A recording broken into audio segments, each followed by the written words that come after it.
Welcome to the Futureering podcast. My name is Philip Sarek. My goal with this podcast is to highlight some of the incredible science, technology, and innovation happening in Australia, and some of the key individuals who are helping to build the future. If you are interested in supporting the Futureering podcast, or simply want to keep up to date with the latest episodes being released, then I highly recommend you subscribe to the Futureering Substack channel. The link to this will be in the podcast description. I'm also excited to announce that we have launched the Futureering community on Discord. Now, this is a free community for anyone in Australia that's interested in science, technology, innovation, and learning how to build the future.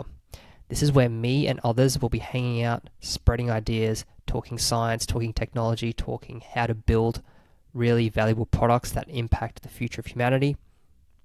Then this is the place for you. Whether you're someone who's studying at university, whether you're a scientist or a researcher, an engineer, innovator, or entrepreneur, then this is the community for you. Now, on with the episode. On today's episode of Futureering, I'm joined by Steve Baxter. Steve is a very well-known Queensland-based entrepreneur and investor. He has previously founded and successfully exited multiple companies, and now he is an investor and venture capitalist who invests in companies across Australia. Not only this, but he was one of the sharks on Shark Tank Australia when that featured a few years ago. And he was also the founder of River City Labs. This is a startup community and hub which really catalyzed the recent era of startups within Queensland and within Australia broadly. Now, this episode is super exciting. We dive deeper into some of Steve's accomplishments and a lot about what he's currently doing in terms of investing in startups and more recently investing in defense technology startups to really advance sovereign capability in Australia. This was a really exciting talk with Steve, and I really enjoyed having the chance to sit down and chat to him about everything he's working on, so I hope you enjoy this episode as well. Steve, thank you so much for joining me on today's podcast. No problems. How you going? Yeah, good. So I think we actually first met probably 4 or 5 years ago. I don't know. These stories always never end well for me, these stories. You did X, Y, and Z and upset me. Yeah, that's how it usually goes. Yeah, no, I think this is at River City Labs, and you were doing some kind of speech or presentation, and that's sort of when I first found out more about you and your story. Obviously, a lot of people would have seen you from Shark Tank Australia and on the TV, but could you give us a bit of a background as to yourself and sort of your career so far? You've had a massive career and you've done a lot of things, so maybe like a 5 to 10 minute background as to what you've done so far. Yeah, no worries. Look, so I'm currently 52 years old, so I've been at this for a while. My first full-time job when I was 15 years old, and it was a regular soldier. I enlisted in the Australian Army in 1987, doing just shy of 9 years. Really enjoyed it. Probably enjoy it more now I'm not in there, to be honest, as most soldiers do. So I was an electronics technician in the Australian Army. Got out in 95. I'd already started a business which was a dial-up internet service provider in Adelaide. Went pretty well. Managed to sell that in a couple of tranches. That was fully sold by 2000. And moved back to Brisbane from Adelaide. Caught up with an old schoolmate.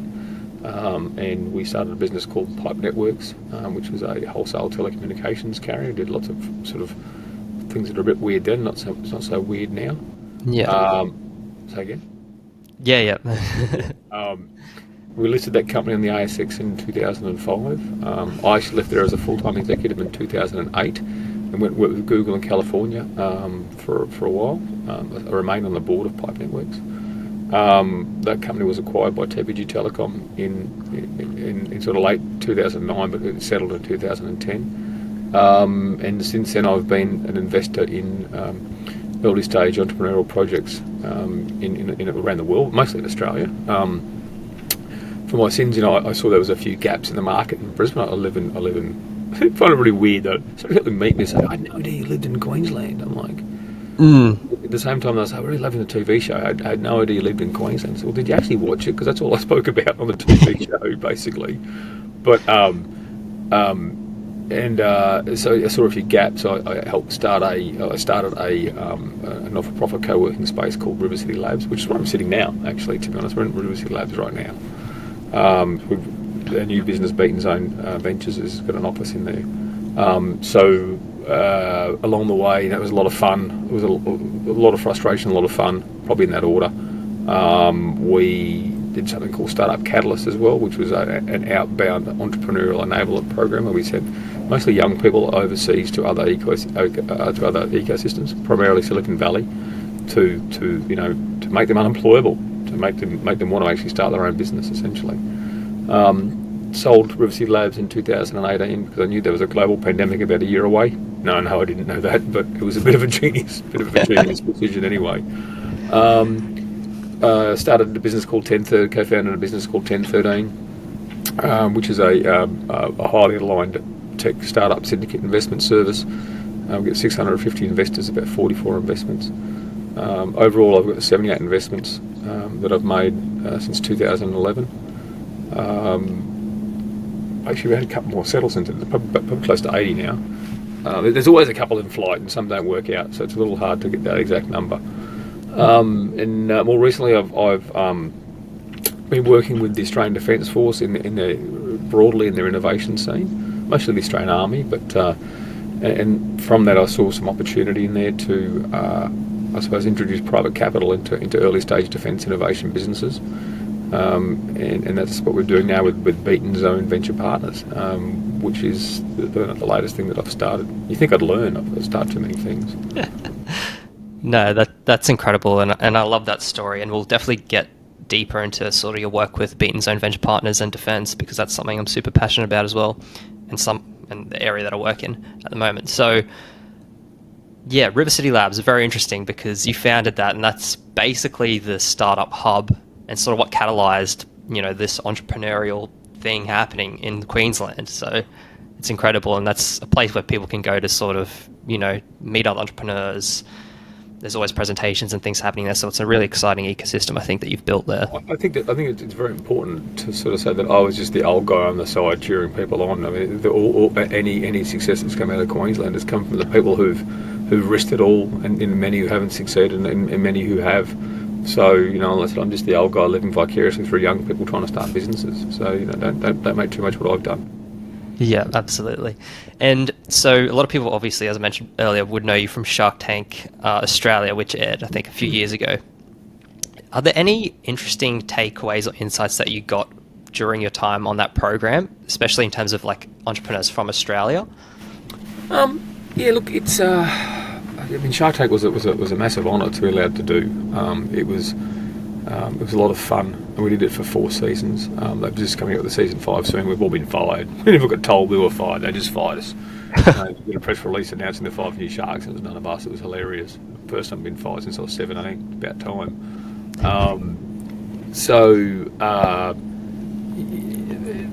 I suppose, like you always, I think Shark Tank taught me to listen a lot more to entrepreneurs, and people might not think that looking at the way they edited the shows, and I think the shows are edited quite honestly, to be honest. But it's you've got to understand, I suppose, a lot more about people. You have to listen, and you have to understand the journey they're on. So it probably made me a more empathetic. I had more empathy in my investment decisions, to be honest, with people, because we got to see a lot. So it taught me how absolutely generous people can be with their time. It was an exceptionally positive experience. In investment sense, it's been quite positive too. That portfolio, thanks to a couple of businesses in there, and most portfolios are made by 1 or 2 businesses anyway. That's returned, quite a decent profit. So we're very happy with that outcome. Oh, that's fantastic to hear then, because I know you hear a lot of, I think a lot of sharks from Shark Tank in the US, they actually don't seem to do so well with a lot of their investments, but it's good to hear, yeah, I guess that learning and also the investments themselves turning out okay. So I want to transition more to sort of what you're doing now. You're working with transition level investments. It's one of your investment companies, I believe, TEN13, and now you have Beaton Zone Venture Partners. How's your time split between there? What's sort of your priority, and where's your focus at right now? So transition level investments is what we call my family office. So we have our family wealth and that's sort of split up between a few managers, between TEN13, Beaten Zone, and there's a bunch of other managers, and we've got some real estate, well, not much real estate, and some other odds and sods we've collected over the years that form that family balance sheet. So Transition Level manages that overall. That's what we call a family office. TEN13 is a business that I helped co-found with Stu Glenn and Arnvo.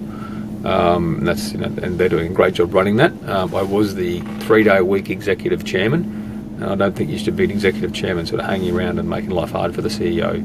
So now I'm 1 day a week non-executive chairman in that business, and Stu and Arn just do a cracking job with that business. So that's couldn't be happier to have a set of executives like that to work with. And so Beaten Zone is it's my next 10 years, I suppose. So I've spotted an opportunity here to be able to produce investment grade returns. I have to use my disclaimers here that we can potentially produce investment grade returns from early stage defence innovation, and there's a lot of opportunity out there. It's been a very much unloved sector.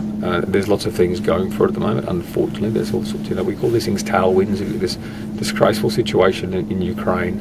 We've got a fair bit of regional instability. When China has just annexed a part of the South China Sea the size of the Mediterranean, and we've all let them, for God's sakes. And what they've done with the poor people of Hong Kong, which is disgraceful. So I don't think, unless there's a massive change in behaviour there soon, I can't see that ending well.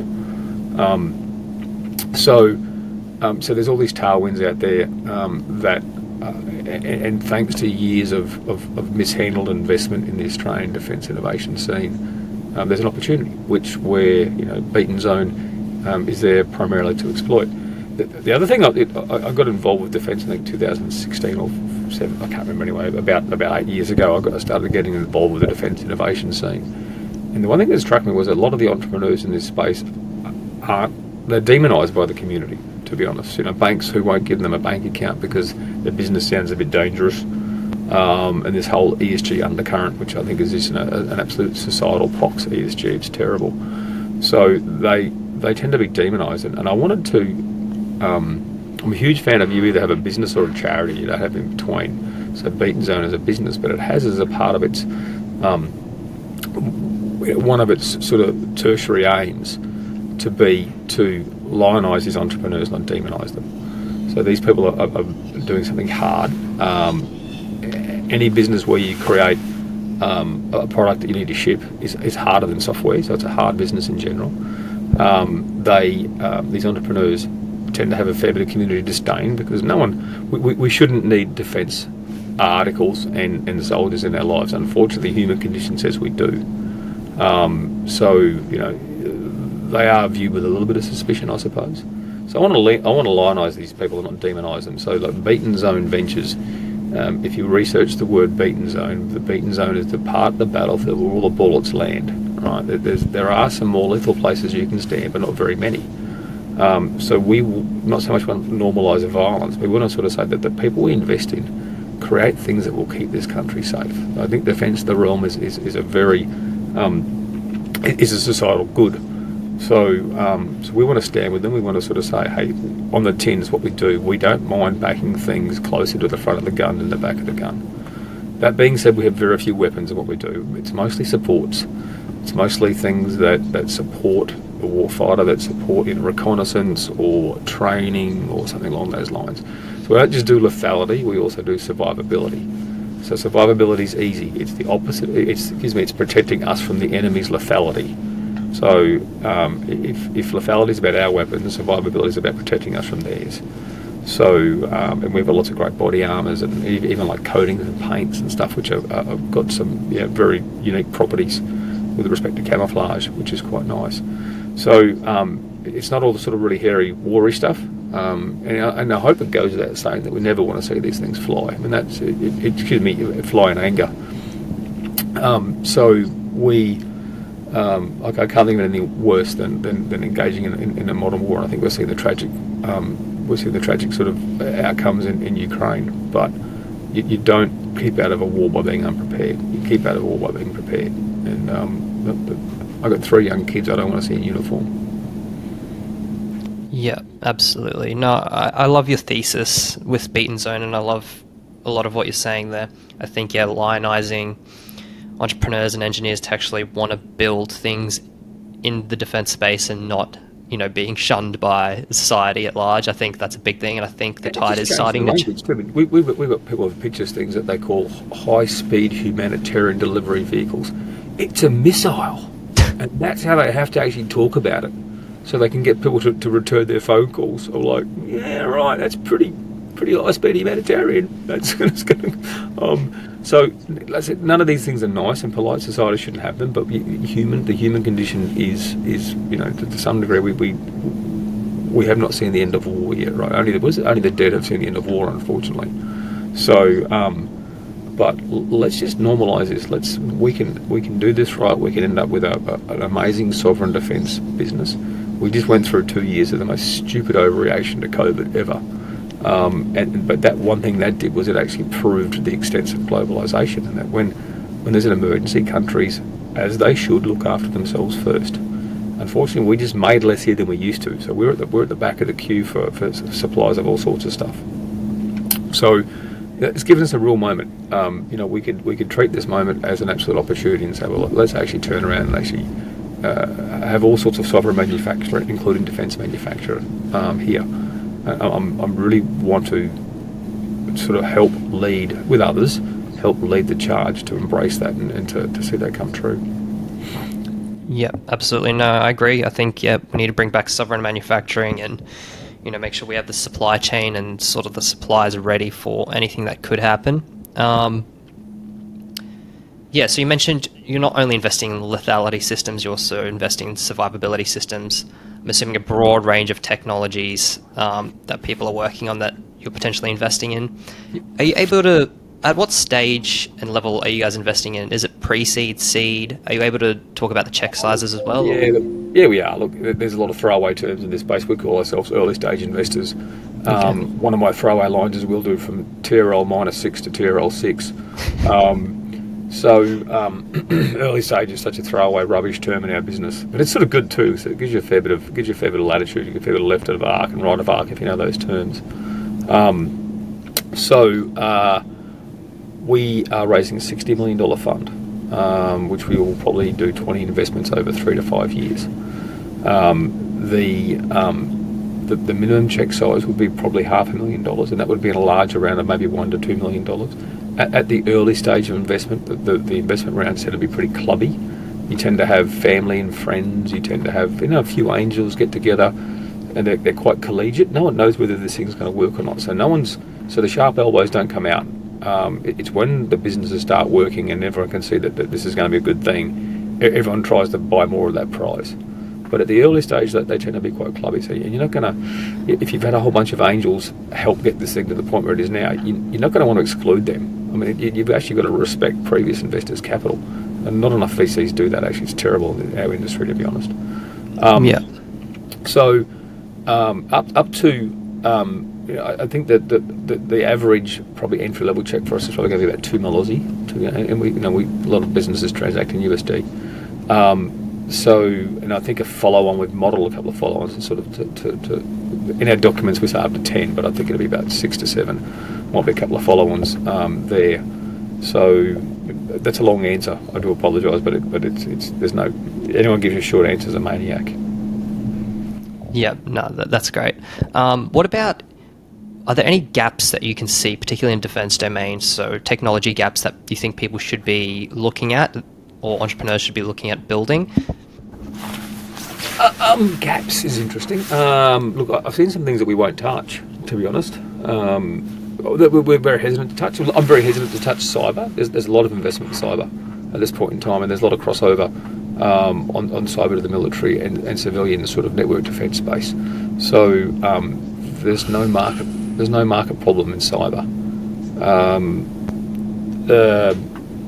Other things, there's no end of people with a new drone who can carry something somewhere and deliver an effect, as the euphemism goes in our business. So they're a little confusing because they're very commoditised. Gaps. Yeah. So look, in general, I wouldn't say that there's any gaps. There's things that we would I mean, there's things we don't invest in. So we're very much we have a mandate, which is not just we have a sovereign mandate, for example. So sovereign to us means headquartered in Australia, and it doesn't with a business that doesn't have shareholders, employees, or customers that are problematic to our customer base, to their customer base. So we look at businesses whose customer base is what we call the allied addressable market. Five Eyes plus NATO, essentially. It's a $1.2 trillion market. So we don't invest in businesses that only have the Australian Defence Force as a customer. They're crazy. They're 32 bill at a 1.2 trillion, and they're the worst customer ever. I love them. Don't get me wrong, but they're bad at buying stuff. So. And so when I say that we don't have shareholders, so for example, we have no Russian shareholders, we have no, mainland Chinese scientists in the back end employed by the company, and we have no, contracts with terrible Mideast torture jurisdictions, for example. Right? Those facets would actually make it really hard for that business to expand. So not only we have the sovereignty, so we encompass all that inside of sovereignty. And we have lethality, and then we have the survivability, but we also have what we call material military use. So something in that business has to have, so this is the dual use argument. What is dual use, what isn't? We more go, okay, so something that has to have material military use. And material is another throwaway line. It can mean, it can mean either from 5% to 50%, who really cares? But we get to decide that, to be quite honest, based on a whole bunch of other factors. So what are the gaps that are out there? So that's what we do there. There's substantial programs in Australia now for specific capability. GWEO is one, guided weapons and explosive ordnance, is I think it's 1.69 bill US. Sorry, I've got all the US dollar numbers in my head because we had to normalise them as a part of this process. Then you have the GWEO, you have ASCA. I don't think much is going to come from ASCA. Unfortunately, I'm not too sure there, but there's a large littoral component in Australia now. Littoral is where the Army and Navy sort of work to from the beach to the blue water, I suppose. Gaps, no. Look, we've got amazing. So we've been at this since the start of the year or late last year, and we've got a pipeline without really going too loud on promotion of about sort of $30 million out there, of which of that probably 5 to 10 will come to fruition. There's lots of reasons we don't invest. So yeah. Sorry, it's a long answer. I don't know if I'm back to the right answer. No, that's great. Yeah, because I know a lot of people who want to start startups in the space. As you said, they're kind of looking in the dual use space, particularly when it comes to like aerospace and defense. There's a lot of crossover. You've got rockets and missiles and hypersonic vehicles. So space, do you think there's a lot of dual use in space too? So yeah. Yeah, absolutely. So do you think it's better to come at the angle of, look, I'm going to start a startup and build a company that's going to serve commercial and defense markets, or should you go for defense first? What do you think there? I think you should solve a problem and then work out who your customer is. So, be wary that if you're going into, there's some things that are really only defence, for example, right? I mean, they're more on the lethality spectrum than survivability, for example, right? Yeah. So you have to be very aware of what you're doing there. Traditionally, defence is a bad acquirer, which is why we search out businesses that have as an addressable market the entire allied space, which is a lot bigger. There's lots more customers involved there. So you have to be very hyper aware of what you're doing when you go into that, because you're getting into very long time frame projects. Well, I hope that will change over the next few years. The likes of Anduril are actually making the primes wake up that you can't get dragged into these silly acquisition processes. And I'm hoping the businesses we fund will have a similar approach, that they'll come bottom up and they'll make just a really good defence article that just makes a lot of sense to buy, and because it hasn't gone through years of tender and capability and requirement and everything else that drags the costs up, then there'll be a more commodity sort of approach to these things, and it'll be a lot cheaper. Yeah, absolutely. And when you're looking at investing in startups, particularly for Beaten Zone Ventures, what level of proof, I guess, do they need to have for their concept? Do they need to have just a basic proof of concept? Do they need a working prototype? Do they need contracts? So look, my throwaway line before about TEROL -6 wasn't that throwaway. Like, I fully expect us to see someone walk in the door. I give the the mythical encounter, which is three Raytheon engineers leave the Javelin factory and think they can build a better Javelin, and they've proved it by drawing in the back of a pizza box. We'd take that meeting. So okay, right. Well, okay, what's wrong with the current thing? Okay, what's your view on it? Why is it different? We have a great, an awesome collection of devices in Beaten Zone that we plan to have no top secret information or anything other than commercial and confidence information inside the business. So we're relying on people who have all the clearances to give us a non-classified opinion on that market. We don't need to know how it all works underneath. That's another process. So we'll take that sort of. I don't want to do too many of those, to be honest, but all the way through to pre-regular revenue companies, people who've developed capability, who maybe just their only revenue to this point has been from grants, and they get for that I don't know what ASK is going to do, but the old VIH grant process was just horrible. I heard something pretty good today. I heard someone saying it's yesterday's technology tomorrow. How they described VIH, which I thought was pretty funny. It's like last year's technology in like next decade, personally. But oh god, I red herring myself. What were we talking about again? I've forgotten what we were talking about. That's terrible. We're talking about sort of just the level of proof you'd want to see in startups before they get funded. Yeah. Look, so not very much, but it's always about the team. It's always about team execution. How can the team execute? If you've got a product in market and it's working, and we're talking to people that the unfortunate business in South Central Europe and Ukraine it's become a hell of a proving ground for certain technologies, to be honest. And we're seeing some of those come through our portfolio, all through our pipeline. Excuse me. So that hey, does it work? It's like, well, it's doing this right now, if you know what I mean. So traction is always the best way to prove something works in any business.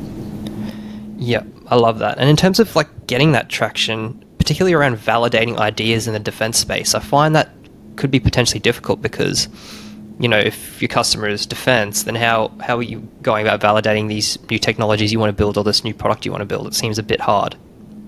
Why?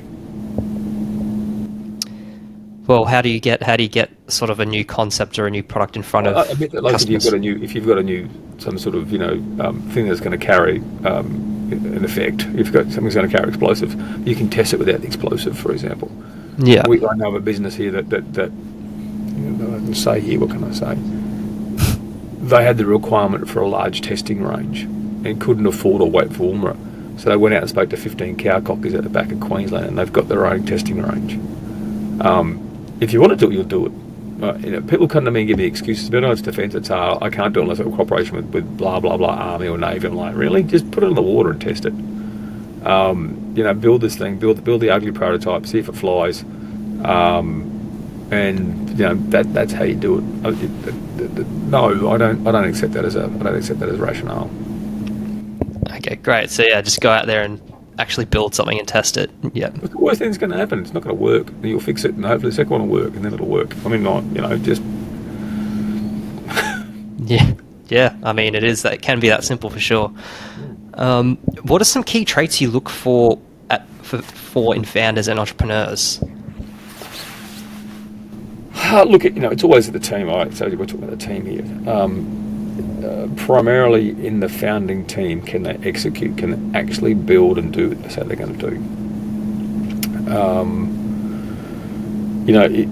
We still see people who come to us to pitch in my various businesses who say, like, I've got this idea for X, Y, and Z, usually software, but I'm not very good at software. I'm good at marketing. I need you to invest in me so I can go and employ software guys. Well, I'll bring me the software guy. I'll employ him. I'll invest in him, and I'll just forget about you.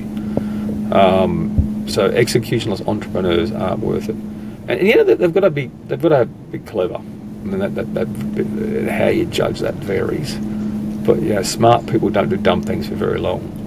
So we need to understand, and then we'll look at the entrepreneurs. Then we'll look at their pitch and their market. They might be out. We've seen people pitches with markets that might have a global addressable market of tens of millions.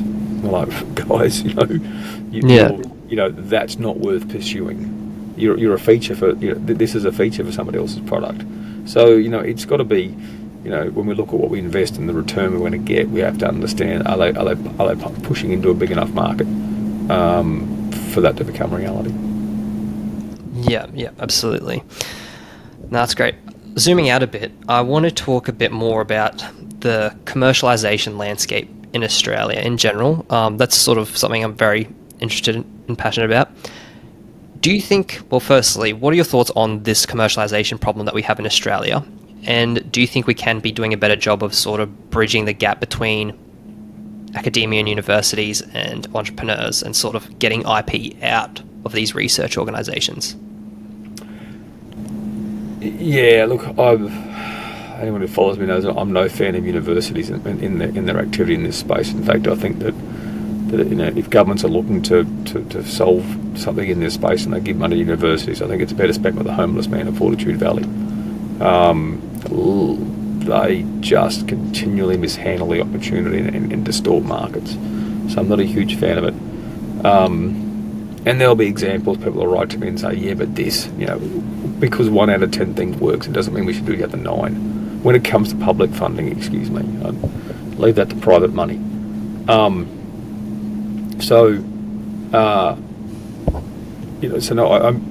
see we're finding one right now with a Victorian-based university where we can't seem to get the intellectual property out. The guys actually created, to get further funding because they're worried they're going to leave money on the table. It's ridiculous. It's a university.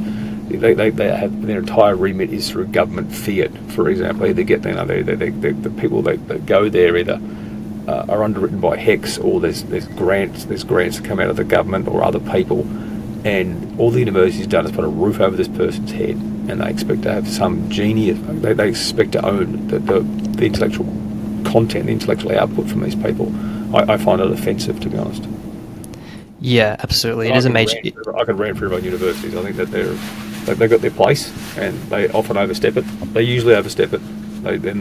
No politician ever got a bad time on the ABC because they gave too much money to university. That's the problem, right? In all seriousness.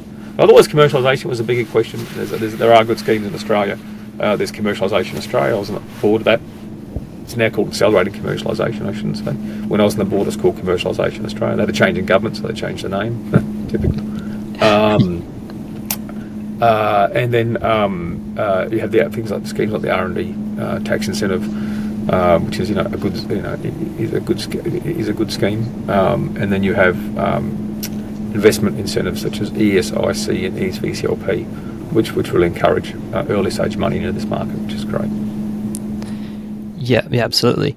So following on from that then, do you think, say, you want to build a startup potentially in the defence space, should you go and look for IP and technology available that you can commercialise, or do you think just ignore it and just start building your own thing, develop your own IP from scratch and go from there?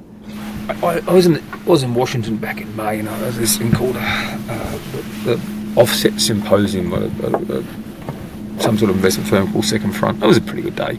But I actually had the best saying there. I need to actually pull my notepad out and read it again because it was the 8VC guys. There's a VC in San Fran called 8VC. They do a lot of national security stuff. It's still mostly software based. And they said you can't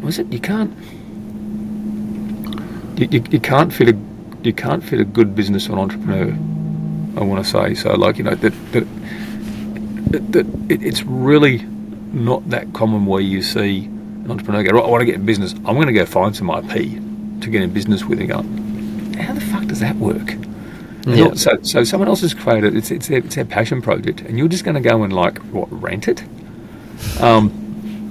I struggle with it. I'm trying to work out when we've done that. I don't think we ever have, and I'm sure it's been done by somewhere, and I got successful once, but not with my money. So no. So what I do is you want to be an entrepreneur. So unless you've actually created some value, what are you doing? If you're renting someone else's value, then I don't quite get how that could be an outsized return. So I like engineers and scientists who've created something and are willing to get out there and give it a red hot shake themselves. And it might build teams. There might be a team of people. They might have the scientists and engineers, and there might be a really effective sort of salesperson who comes in and is incentivized into that team. But no, for the most part, you sort of got to be there from foundations, and it's a far better chance of success. Yeah, absolutely. No, those are great words of advice. In terms of accelerating innovation in Australia, particularly in the defence space, how can we accelerate that? Like, what needs to change here? Is it the issue that we can't get really enough VC money, particularly for defence? Is that what's holding us back? There's a lack of investment in this stuff, and for the variety of reasons I mentioned before, there's a demonisation of people involved in this space. There's a large undercurrent of ESG, which I think a lot of it is a societal pox, and the fact that defence the realm isn't included in that ESG mandate. When you think about ESG, it's such a first world set of values to hold, which is great. I love a society that can have stupid first world values that people hold. Right? Isn't that great? But that society is to be a robust liberal democracy protected by angry men with guns. Excuse me, right, if I was to get really blunt. So how defence the realm doesn't factor into ESG, I just find incredible. So so what's holding us back is the question. I mean, so yes, there's a lack of investment capital. Yeah, look, primarily the Australian entrepreneur in this space tends to see the one customer being the Australian Defence Force, and then they're a bad customer. I hope that changes. I really hope that changes, but they're not a great customer.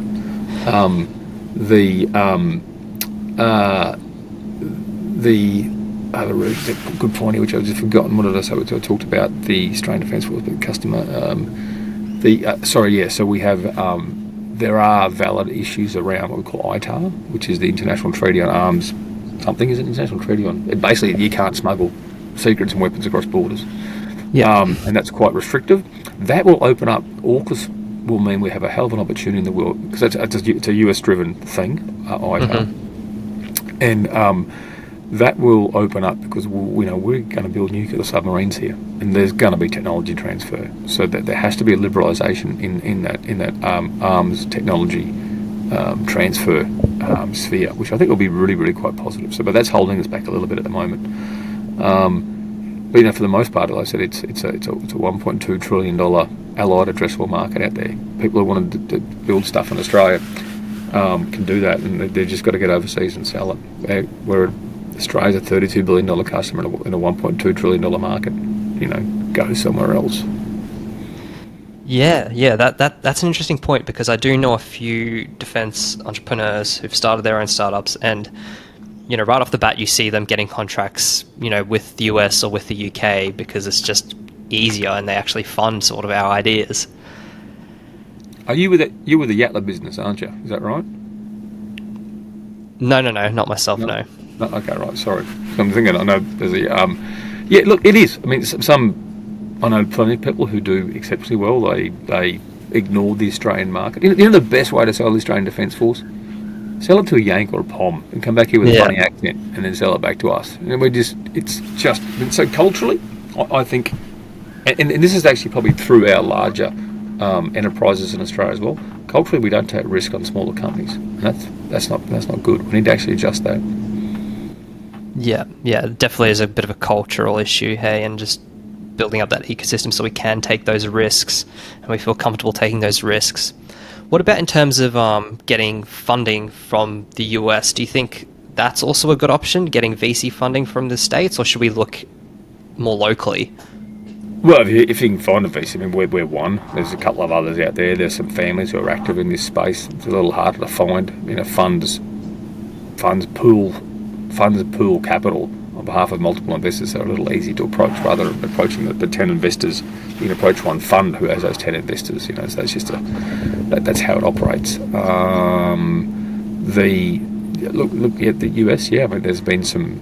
I think you want to be careful where you take overseas funding from. And I think taking from the US or the UK, for example, maybe even some of NATO. But I'd be wary of some of NATO, for example.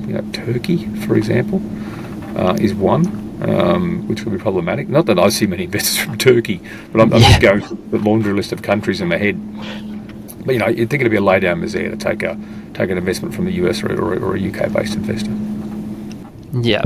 Awesome. All right, Steve. Well, I think that covers basically everything I wanted to ask you. And I've got a lot of good insights from yourself, and I really appreciate that. Sort of a final question I love to ask my guests, because this is the Futureneering podcast, so it's all about thinking about the future. What is your personal vision of the future, and how do you hope to help build that future? Look, so with Beaten Zone, I think that the underlying premise starting this business, I hope I'm 100% incorrect. I'll be so. I hope that there's no future conflict involving Australia and our allies. So I don't want to look to that future, because I fundamentally want it. Whilst we have to prepare, I don't want it to be true. If I look more broadly, and I suppose this is more of my TEN13 transition level hat. I think we just need to do cities and civilizations smarter. And I'm a libertarian as well, so I don't mean sort of some sort of overarching freaking data dictatorship, which is what we seem to be sort of slowly lurching towards, or sometimes running towards, gleefully. Yep. But I think more about, I like flying cars, to be honest. I think I think when it comes to cities, it's where do you want to live, not where do you have to live. If you can put up with a half-hour commute and you can get a flying car that does 200 k's an hour, you can live 100 k's away. It's not bad. Maybe nowadays with the advent of and with the, for many occupations, and I appreciate this is not all occupations, many occupations can work from anywhere, which is good. So the certain portion of the population can go and live out at Tambo or Blackwater, where you choose, Noosa or Peregian Beach, and thanks to high quality networks. And I was out in Northern Territory recently, and on a houseboat with some mates fishing, basically, and we had a Starlink on there, and it was just like, unfortunately, you could work. Yeah. So pretty connected world. There's some, I don't know the percentage, but I think probably like 60-70% of occupations that they can't work from home. We have to make things right. We have to. There's efficiencies in congregating together as well. So we can't be blind to that at the same time. So we still need that physical connectivity. So, but if you could live in Toowoomba, for example, and work in Brisbane, and it takes you 15 minutes to get to work, and that'd be sweet, right? Yeah, that would be amazing. Not at Toowoomba, maybe Toowoomba in the summer or the winter. No, not the winter, summer. Sorry, yeah. Yamba down at northern New South Wales coast, down at Yamba's a nice spot. Yeah. But jump in your flying car and 25 minutes later you're in Brisbane City. How good would that be? Yeah, I would love that. That's a future I want to happen, and hopefully soon. Awesome. So Steve, thanks very much. I really appreciate you coming on. Where can people find you, find out more about you, find out more about Beaten Zone? Maybe they want to see if they can get investment for their startup. How can they reach out? Sure. Beatenzone.vc, so BEATENZONE. Did I get that right? Yeah, .vc. LinkedIn. I'm on LinkedIn. Please don't spam me on LinkedIn. LinkedIn's like spam. Just sorry, people try to contact me on LinkedIn. I tend to ignore most things on that. But no, look, Beaten Zone, we have a pitch us page, contact us page there. We're a fund, we're open, we're investing. We've got our first investments, our first couple of investments are underway right now. Before we close the fund, we'll make them work somehow. I don't know. I'm just a huge fan of being biased towards action. We'll do these investments. I don't know how we'll get them done. So, and that's reach out. When we've got we have a massive presence at most military. In defence shows. So we're doing the Perth Army Innovation Day, Army Robotics Expo and Quantum Tech Challenge over there in late August. We had a team going overseas to AUSA and SHOT Show and Soft Week. For example, so we're at the AIDINs and the DINs and all the industry gatherings as much as we can. We've got family lives to lead as well. Yeah. But we're out there. We want to find those three engineers who are pissed off with Raytheon and go and want to build a better Javelin, for example, whatever the hell it might be. I don't really care. It can be like a better sighting system. It can be a better reconnaissance system. It doesn't have to be, directly weapon related. But we're okay funding material and military use items close to the front of the gun. Yeah. No, I love that. And I think you're a very powerful force for good, and I love what Beaten Zone is doing, and I'm keen to see more innovation in the defence space in Australia. So I just want to say thank you for coming on the podcast, Steve. And it's been a great time. Have a good one. Thank you. See you later. See you, mate.